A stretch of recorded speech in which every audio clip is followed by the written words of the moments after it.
As you can imagine, when you set up schools like ours to fail, the number of success stories dwindle. Our proficiency scores have dropped, the achievement gaps are widening.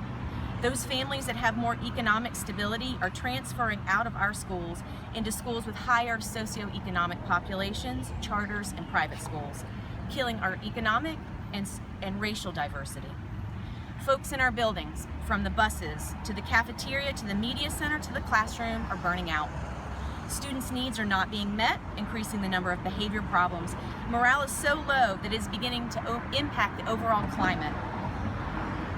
And all of these things will eventually result in failure. And so those folks that have been setting us up to be failures since before we actually were, turn out to be right. To hear some of our legislators say that bills like HB 1080 are in the best interest of our students, or a rescue plan, is ridiculous.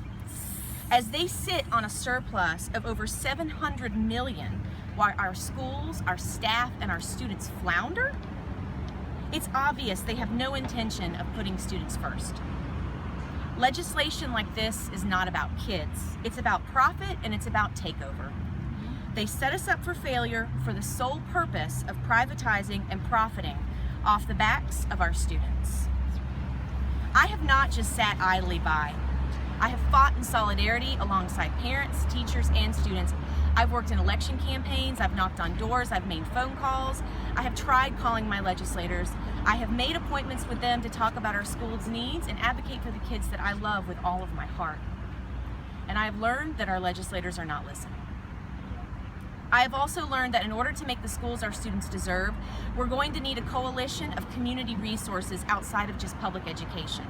It's not just about the schools they deserve, really. It's about the North Carolina they deserve. Not only do they need a thriving education system, they also need clean water and air. They need access to health care. They need parents that are paid a livable wage. They need to live in a world that decriminalizes their race and immigration status. And so I march. I march to the Capitol because my students are not an experiment. I march to the Capitol because my school is not a petri dish. Sure. I march to the Capitol because I'm sick of reform that uses my students to further an agenda to privatize the public school system. That's right. I march to the Capitol because my students deserve more.